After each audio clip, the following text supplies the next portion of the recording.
नमस्ते। Artificial intelligence यानी AI, ये नाम सुनते ही भविष्य की एक तस्वीर सामने आती है ना? पर अब ये भविष्य नहीं बल्कि हमारा आज है। एआई हमारे निवेश को कैसे बदल सकता है, ये अब कोई साइंस फिक्शन मूवी का प्लॉट नहीं बल्कि आज की सच्चाई है। तो चलिए इस डीप डाइव में पता लगाते हैं कि भारत के एआई बाजार में आखिर कौन से बड़े मौके छुपे हैं। तो सवाल ये उठता है कि जब एआई सब कुछ इतनी तेजी से बदल रहा है, तो इसमें निवेश के मौकों को रणनीतिक रूप से एनालाइज कैसे किया जाए। हाँ, ये मिलियन डॉलर का सवाल तो है। देखिए, एआई में निवेश करना थोड़ा कॉम्प्लेक्स लग सकता है, पर घबराने की कोई बात नहीं। ये पूरा विश्लेषण जब खत्म होगा ना, तो एक क्रिस्टल क्लियर रोड मैप तैयार होगा। ठीक है, तो आगे हम क्या क्या कवर करने वाले हैं। सबसे पहले एआई निवेश में जो बूम आया है उसको समझेंगे, फिर भारत की टॉप 10 दावेदार कंपनियों पर नजर डालेंगे। उसके बाद 2 मार्केट लीडर्स को स्पॉटलाइट में लाएंगे, एक स्मार्ट इन्वेस्टर की टूल किट तैयार करेंगे और आखिर में लंबी अवधि के लिए जो जरूरी बातें हैं उन पर फोकस करेंगे। चलिए शुरू करते हैं।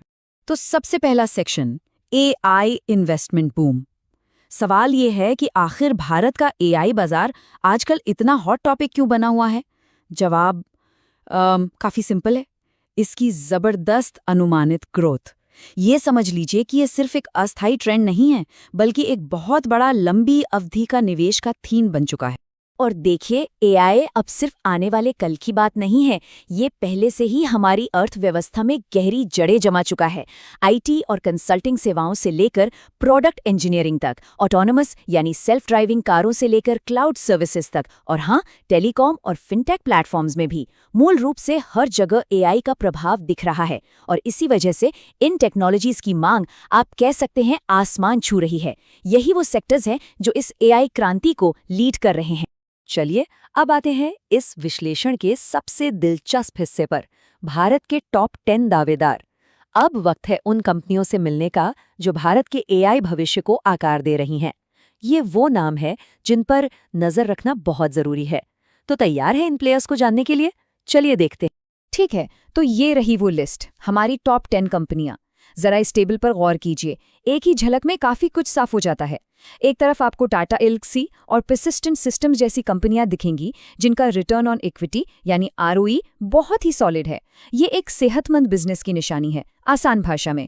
और फिर दूसरी तरफ देखिए, एडफ्ले जैसी कंपनी, इसका पीई रेशियो काफी ज्यादा है। इसका मतलब क्या है? इसका मतलब ये है कि बाजार को इस कंपनी से भविष्य में जबरदस्त तूफानी ग्रोथ की उम्मीद है। इसको और बेहतर तरीके से समझने के लिए चलिए 2 कंपनियों की तुलना करते हैं। यहाँ 2 बिल्कुल अलग अलग निवेश प्रोफाइल हैं। एक तरफ है एफिल, एक high growth high speed company जो एआई आधारित मोबाइल एडवर्टाइजिंग में है। इसका पी रेशो आसमान पर है। और दूसरी तरफ है ओरेकल फाइनेंशियल सर्विसेज। ये एक वैल्यू और लाभप्रदता वाला प्रोफाइल है। इसका पी रेशो काफी कम है और फोकस है स्थिर मुनाफे पर, जैसे फिनटेक में फ्रॉड डिटेक्शन के जरिए। तो ये क्या दिखाता है?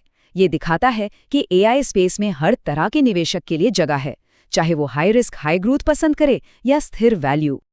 अब टॉप 10 में से चलिए 2 मार्केट लीडर्स पर आते हैं।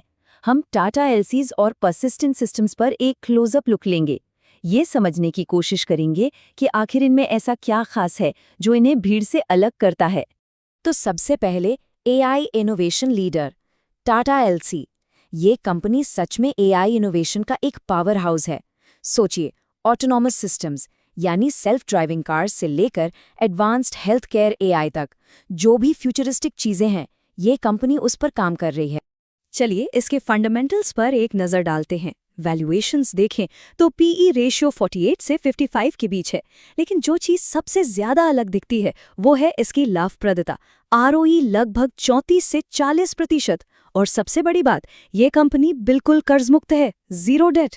ये एक ऐसी कंपनी है जिसके पांव जमीन पर हैं, यानी नींव मजबूत है, और नज़र आसमान पर यानी भविष्य पर टिकी है। और ये कोटेशन इस बात को बिल्कुल साफ कर देता है, विश्व स्तर पर इंजीनियरिंग और प्रोडक्ट डिजाइन समाधानों में एआई को एकीकृत करने में अग्रणी।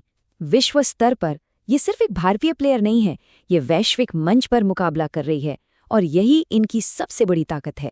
ठीक है, टाटा एल्क्सी के बाद अब आगे बढ़ते हैं। हमारी दूसरी स्पॉटलाइट कंपनी है परसिस्टेंट सिस्टम्स।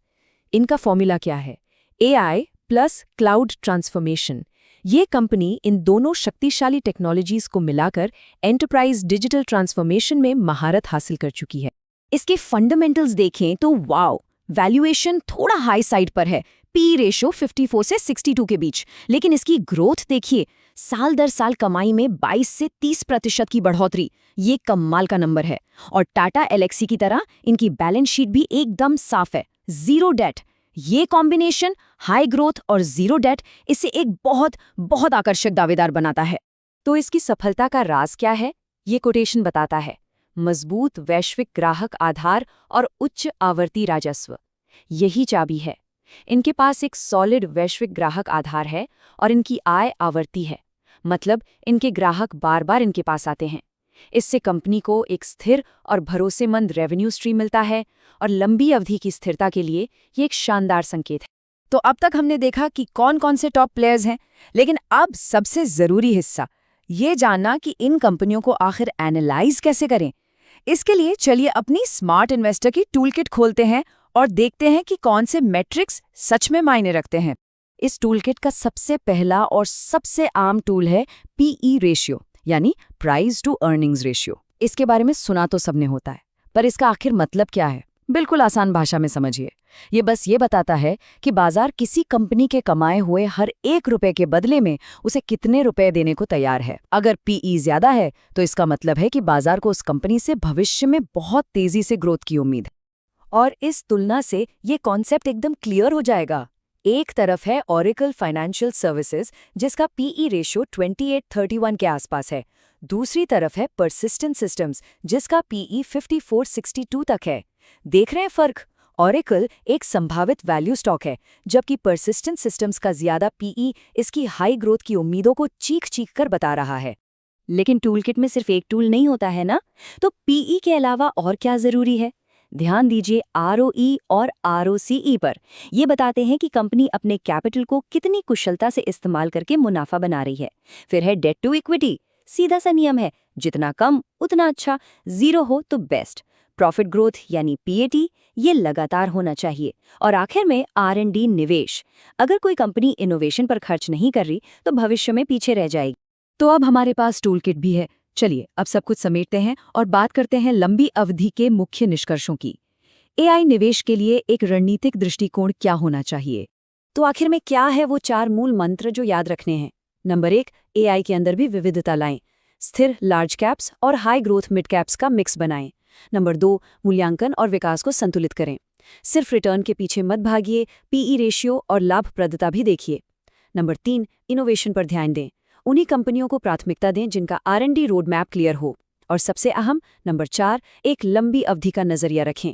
याद रखिए, एआई को अपनाना एक कई सालों का संरचनात्मक ट्रेंड है। ये एक मैराथन है, 100 मीटर की स्प्रिंट नहीं।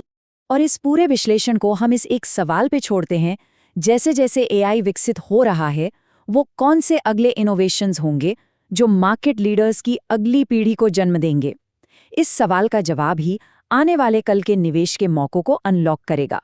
सोचने के लिए एक अच्छा पॉइंट है ना? देखने के लिए शुक्रिया।